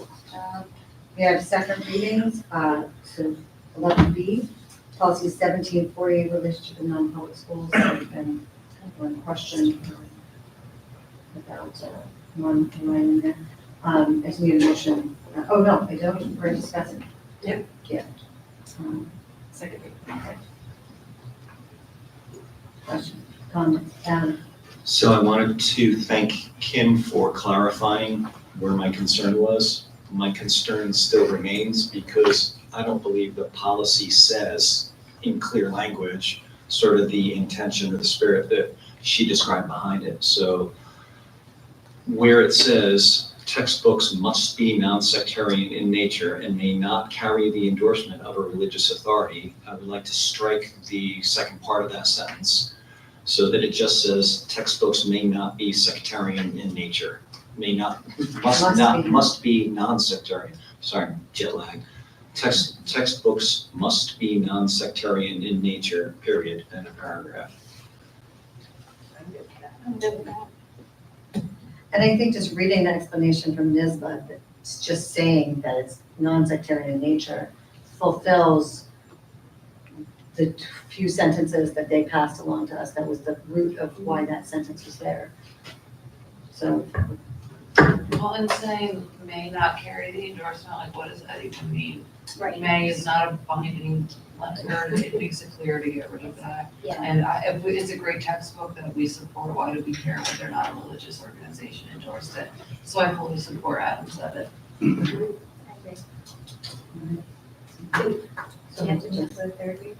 Did we have concerns with that?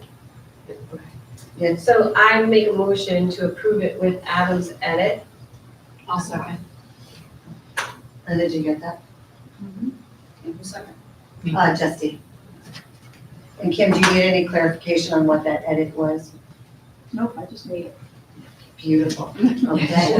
Okay, so we have a first, a second, on the floor. It's up for a vote. All those in favor of 1740 with edits? Justin, Michelle, did you have one? No. Okay, thanks, guys. That's unanimous. Michelle, you're just fast. I can't keep up with you. Look at you. All right. 11C, second reading policy 6700, purchasing. Discussion. Take it away. Anybody? No? Really excited. Okay. If anybody is interested in. I'll make a motion. Thank you, Justy. Next motion to waive this third reading. And adopt as is. Would anybody like to second that? Adam? Okay. Any discussion? All right, all those in favor?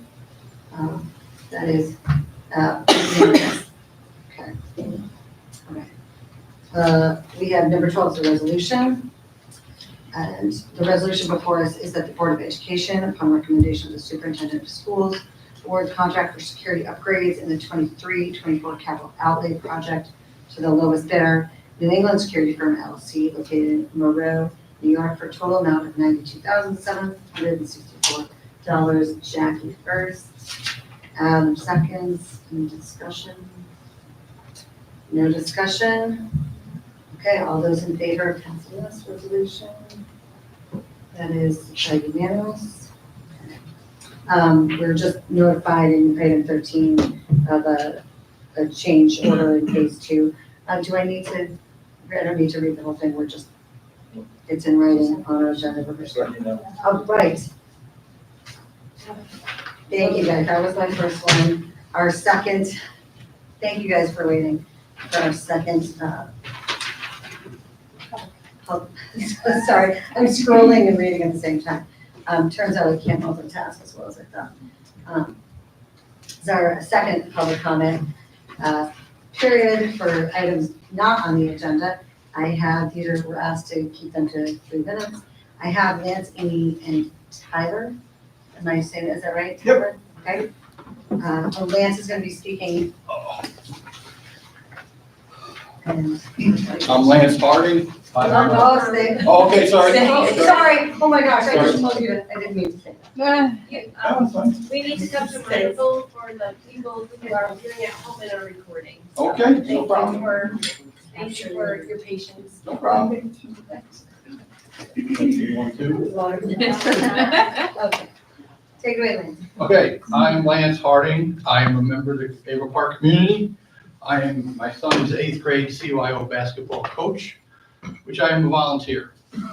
I have a whole 3-minute spiel I worked out about creating opportunities for every kid, and I had this big speech about if not me, then who, which is on the Algonquin Middle School.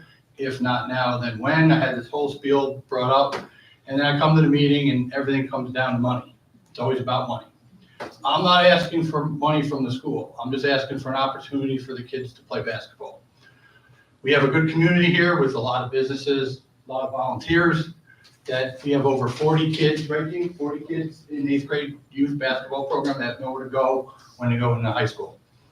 We have gym time, we have buses, we have JV program and varsity program that both travel to away games. When I played 9th grade freshman basketball in Colony, we traveled with the JV team, so there wasn't any added expense. I guess what I'm asking for is just the opportunity for the community to come up and fund its own program. We have volunteers that are probably willing to coach, no charge. I purchased my own practice jerseys for my team. I didn't ask for a cent from any of the parents. A lot of the parents were not aware that we don't have a 9th grade basketball program.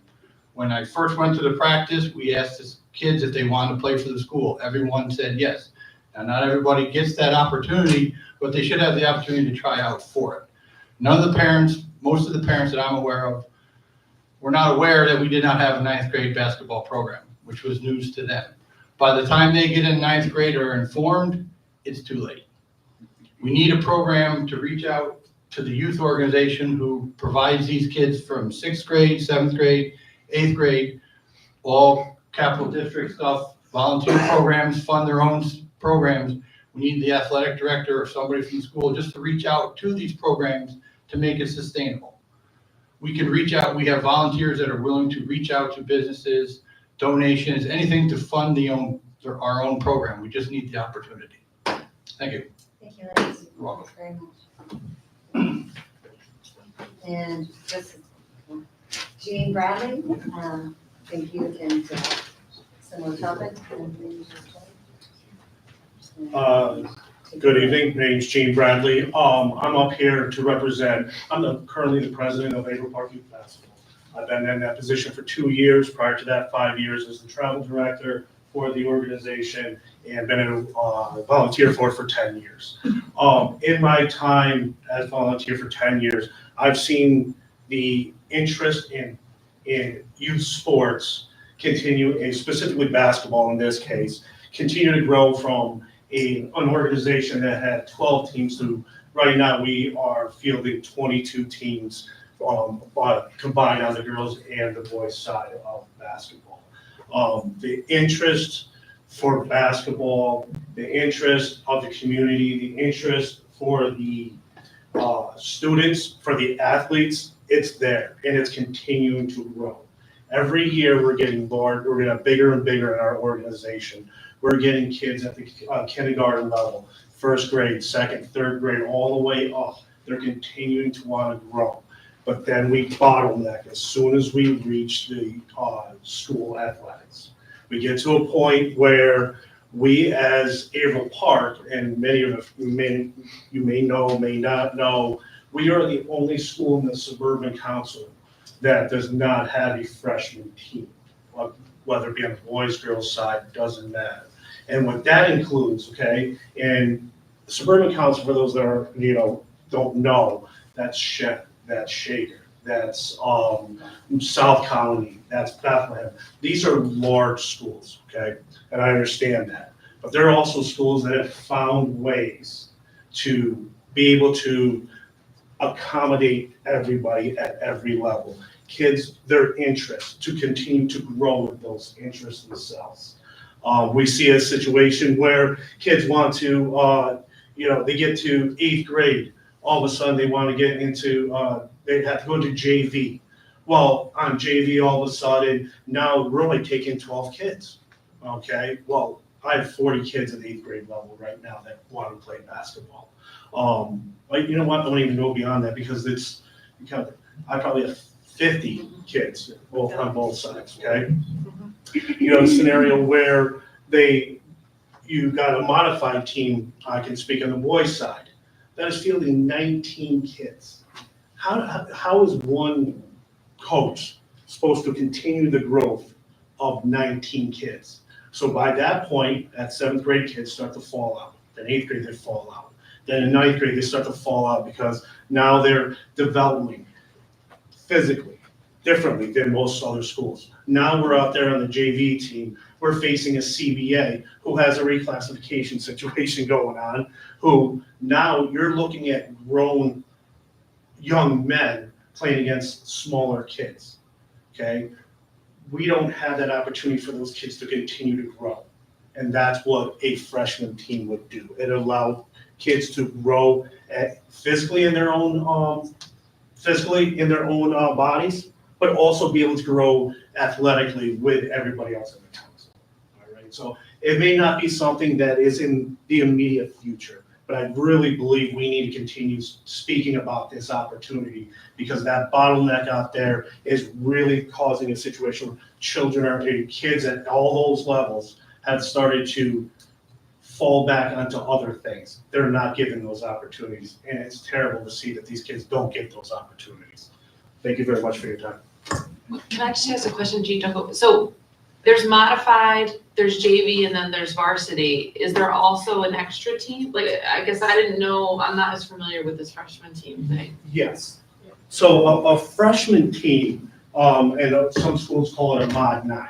So what they do is it's usually your 9th graders will be on there, maybe your more experienced 8th graders will be on there, or maybe 10th graders that need to develop a little bit more. It's that extra level of development there. You're going to take your more skilled younger kids, be able to play them up with the same type of skilled players, but not against the physically more dominant players that would be on a JV team in 10th grade.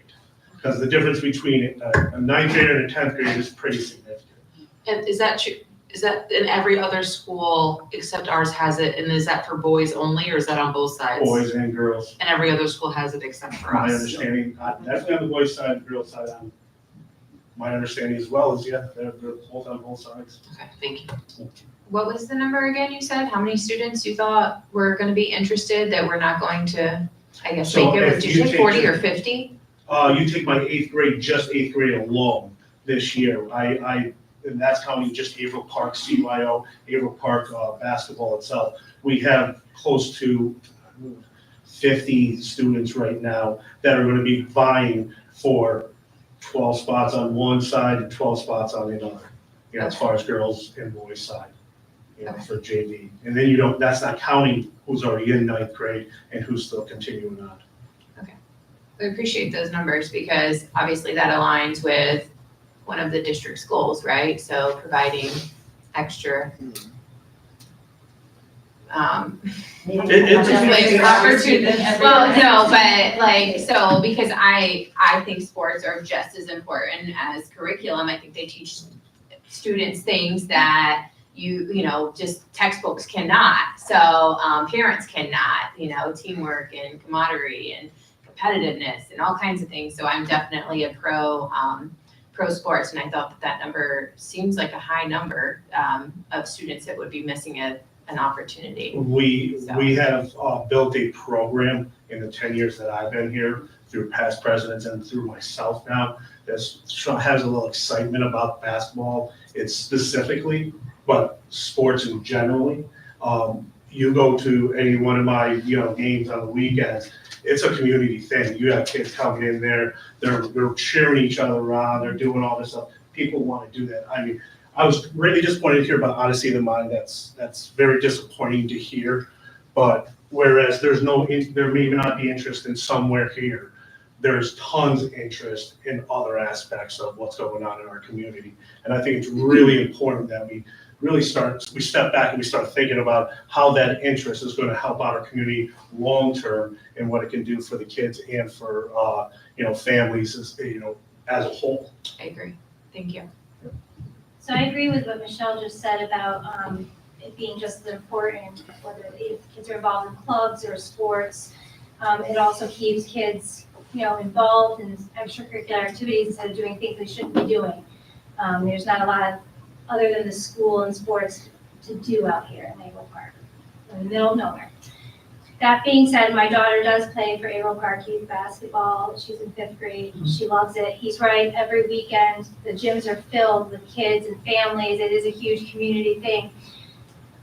I'm not exactly sure what you're looking for. I know our budgets are crazy, but I do remember very strongly years ago, and correct me if I'm wrong, when we were trying to implement boys lacrosse, the parents, and I know we can't be paid to play, but I personally had to pay $800 a year for my son to play on our school team. So there is a way to do it. I just don't know with that, the boys and girls sports. I know they have to be equal. Title IX, is that what it's called? So I don't know how to do that, but if there's a way that maybe we don't have the funds, if Averill Park youth basketball is willing to ante up some of those funds, and we can have a Mod 9 program, kind of like we did with boys lacrosse years ago. That's what I was going with. It's no different than Pop Warner or Little League. Right. Anything those outside programs do, they fund by donations. Okay, we got parents that are willing to go out, reach out to businesses for sponsorship dollars. If it comes down to uniforms, parents will get together, pour the money, put it towards uniforms. We have raffle. Anything to get the sport continuing on. We have the space. We just need the opportunity to fundraise and not take school dollars away from your budget, but have the program go.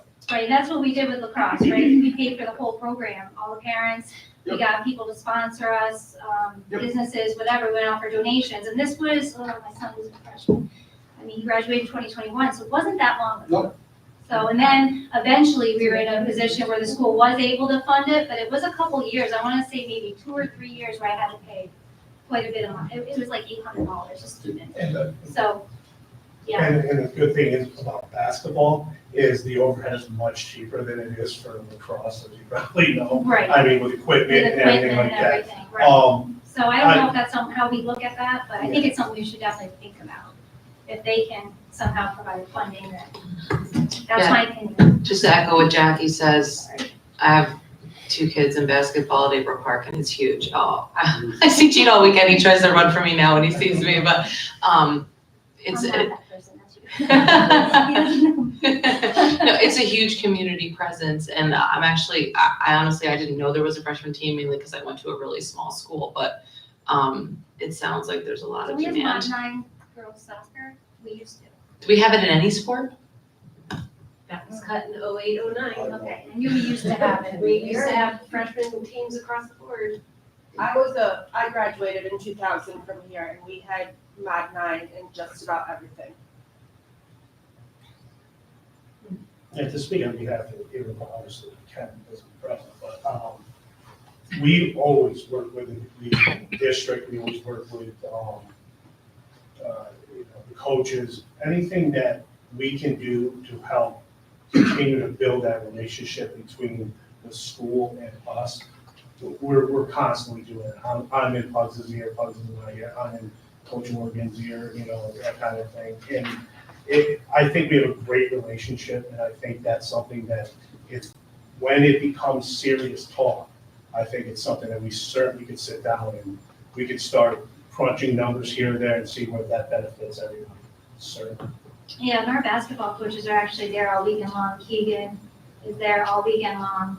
Same thing, he's in the program. Oregon, he coaches for a different school district. His kids go to a different school district, but he's there. I see him at the tournaments. So they would be in favor. I don't know what we do. Like, I know it can't be fair across the boards that every sport's going to get that look. But if you have a youth organization that's willing to chip in money-wise, I don't know how we do that. I've never done that before. Well, so it's technically we're going over our time. I know. In that we're, no, I mean, I know but we don't I mean, normally discuss we this, did, when something like this comes up, that is, it's important to the kids in the community. B, it's one of those things where it's like, this ought to be able to, and it's, there are some roadblocks, there are some potentiality there. I think what I would say is if we can take this input, like you guys just gave us a whole whack. For me, like I don't have basketball players, I have a swimmer and a gymnast, so, it's all, a lot of that is new information to me. So taking in that information and then figuring out, what umbrella does it fall under and what would be the next step or what would be the roadblocks or something like that. I think, so, Jim has both of your contact info, Jim, I gave you both, yeah. And, just, if more discussion, my mind goes to like logistics, insurance, administration, all of this super unfun, not talking about I'm like, you guys have fun with the kids. I'm gonna puzzle out the administration of an external, community funding, but that's fine, I don't know. It's all good. But so yeah, I think from here, Jim has contact information, I think we'll follow up on this. You guys know the landscape right now, and there's some past precedent for that in support, there's some past precedent, not precedent, that might be more roadblocks, but I think that you just gotta start somewhere, so, thank you guys. Biggest roadblock money though? Isn't it always? Right. Right, it's always. So we're willing to fund the But whole it's not program. just money, but it's, But it's usually the biggest one, yeah. And just to kind of wrap it up, when you're talking about the suburban council, this has been kind of a point of a real thorn in our side, is that you're naming off those, the cartoon characters with the money things in their eyeballs. All I can see is, the 29% increase that South Colony got, the 23% that Bethlehem got. I don't know if if Megan was here, you guys are not interchangeable. If Megan was here, she would know exactly the number that Shen increase that Shen got off the top of her head. And it's very hard because East Greenbush, 27% or something. And, great programs over there. And we are holding our own with these schools that are getting far, far more resources. And so when I hear you say that, it's like again, the cartoons were my face getting red like in the cartoons. So it's money. Is it just money? I don't know yet. So I think there's resources out here. Well, so I would encourage you guys to look at your advocacy emails and contact our state legislators to advocate for more funding and changing the funding formula. Yeah, because, and that's who they want to hear, there are, I don't know, Michelle, correct me if I'm wrong, I'm probably sitting here less by now, but the more people, because this is what we're talking about, when they talk about cuts or hold harmless, or, it's not just negative $700,000 in a vacuum, it's programs for kids. And I think we have a track record of supporting our kids. And when we have the opportunity, if the means was there, like, it'd be no brainer. Well, and I so- think that that's what makes the most sense, and we talk about being transparent a lot. It's easy to see a dollar figure, but putting those numbers behind something, behind a face in our district, behind a program for a child in our district, behind them being involved in something, and I think that's kind of where we are, it might seem like we're putting the ball back in your court, but we're not. We're just saying, help us help you. We want to help you. Just want the But opportunity I've been in to so fund it. many That's all. hours of meetings at the Capitol that, in the district office and here, and so has Sam, and Adam's been in some, Jess has been in some. We've all been countless hours that we don't get paid for. We take time away from our business and careers and everything else. So not to minimize that, but the point is that I personally feel when you start putting, you know, layman's terms, so to say, like this program is going to leave if we don't get funding, that's impactful, like, right? So like my children are very small. One will be starting kindergarten next year in district, and one is in first grade. So I was really shocked and I'm really upset, and I'm going Wednesday to the Capitol and I have meetings with everyone, just so you know, but about no business program. I was a business major, you know, so that was something important, but I actually started that in high school, and that's kind of, I feel like kind of projected me in life. So it saddens me that it seems like something so basic so long ago is gone now. Something like this. I'm from Florida, so we had JV, which starts, you know, everybody just, you best of the best gets it. So this whole 9 modified is completely new to me. So I appreciate your experience in bringing all of that in, because we talk about it all the time. Like when you're newer in the area, we throw a lot around. They throw around a lot of acronyms and things. It takes time to come on board. So like, you know, Jess didn't realize that there wasn't a 9 modified, I guess is what you guys called it, right? 9 mod. So it's definitely information, but we want to help you. And I think Jim has all the information that we can get you some answers one way or another. And I realize you're saying you're going to fund it financially if you get approval, which would help, but let's try to see if we can find a way to get it funded for you. That's fine. So if you want to if you have that many people following you, like Jim said earlier, he's going to send out an email. All they have to do is just click. And if they start getting blasted, let the rules shine. Let them hear from us. Yeah. Like, seriously, our students matter. Rural students matter. They really do. And they just got hit hard. And I'm fired up about it. So, obviously, but I want to help you. Well, and actually, that sort of segues right into our board member reports. So, Michelle, so if you guys want to stay, but there's like, you know, a few more minutes left, we're gonna, yeah. But I do want to thank you guys for coming out and for waiting, so I get that it's like, that we ask you to wait, and we appreciate it. It's nice to, you know, it's nice to see some faces, even if it's a, you know, captain. Thank you guys very much. Thank you, guys. Michelle is gonna to give a board report, her board member. I like when Grace goes first. It gives me time to regroup. I know. So Grace, go ahead. So a couple things. We were in several meetings in the last 2 weeks, but one of which was a facilities meeting that went well. And one of the things that we talked about that was pretty eye-opening to myself was the fact that the turf robot, to me, they're, again, going back to layman's terms, and I know we're gonna have a couple other discussions from my understanding before we actually vote on stuff, but the robot, I would like for the public to know before we like present things, like what exactly are the man hours that are gonna be saved. So if we can tie that to either like, you know, personnel, like something like give us some kind of meat behind it rather than $15,000 a year for the robot, because I do think that there would be probably a substantial potentially savings if it takes, say, 4 people, right? X number of hours every week. And then if we multiply that out, okay, well, this is actually what we're already paying versus what we would go to and move forward to, right? I think that the guys were saying in the meeting that potentially we would even save as far as like paint. So something when we start talking about we're going to lose funding, and you say, well, let's just do this new kind of, seems like out there, $15,000 robot in a rural district, but in all reality, I think it might actually save us some money and then catch us up to real time, right? So I was going to send that in an email to you, so I did not expect you to have any of that.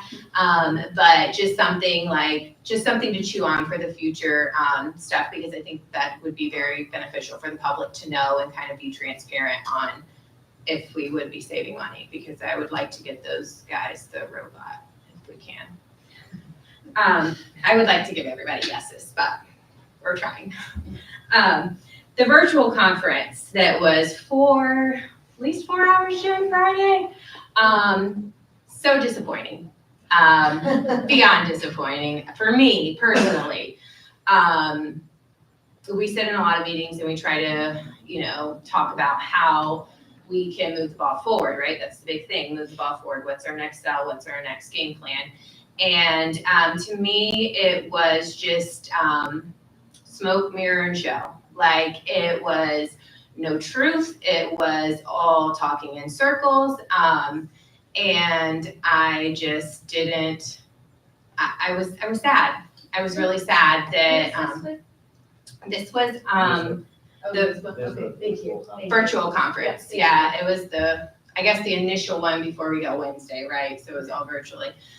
And I was really hoping we could get some meat and potatoes out of it, so to say. And it was sad. They just talked in circles and they would tell you something and then they'd come back. And I was like, I hope this is recorded and they actually go back and listen to themselves, because it was a complete circle and what they would say would not match up like the next statement, which is typical in politics, I guess. But it was disheartening. So I was hoping to have more things for that, but hopefully Wednesday's our day. We're shooting for it, so. All right.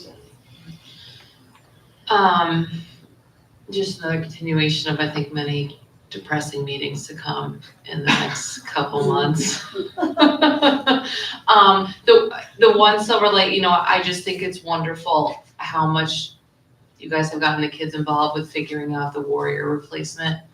Talking about, making lemonade out of lemons. And I like the idea of the unity too among the district. I think the kids are enjoying it and we're really making the best out of an unfortunate situation. Other than that, good luck at Lobby Day. I'm really jet lagged and tired, so I'm just not gonna add anything. I got back from China last night around midnight. I just wanted to thank the advocacy committee and everybody that is lobbying for our district. It's really important work and I appreciate your fire. So go get them on Wednesday. I know we've been sending out emails about the advocacy and the letters. Is there a way to put a widget on like the landing page of the district website, just so people can find it quick if they needed to? Like with a little quick, like Advocate. like something Advocate like here. Yeah, like something splashy that they'll see it right away. They don't have to go looking for it. Just, I don't know how many people actually go to websites, but if they are looking at it, at least it's there. I just wanted to also thank Carrie and everybody for your extra hard work on creating 100 different budgets and figuring it all out. And then also, what Jess said about the warrior naming, it's pretty awesome to see the students getting so involved right from, elementary right on up. I know the student councils in the elementary schools are really into it. And oh my gosh, winning the sectionals for the wrestling team, that's amazing. And the sportsmanship award, wow. So we're doing some really good things here, so that's it. Yeah, I just want to take a second because I agree with my board colleagues in what they've said, but I do think that advocacy committee and all the hours you guys are putting into this to help our district in any way we can. And I hope it turns out to be, we get some fruit out of it because it is a lot of time, but I think it's, going to be not just a seasonal issue. It's going to be until they change that state aid formula and realize that we at Averill Park are working on a $60 million budget, and other schools our size are working on a $90 million budget, or 70 some, well north of what we are. So, but I do appreciate every second you guys pour into it, and all your other resources, your heart and soul, because it is super important, so thank you.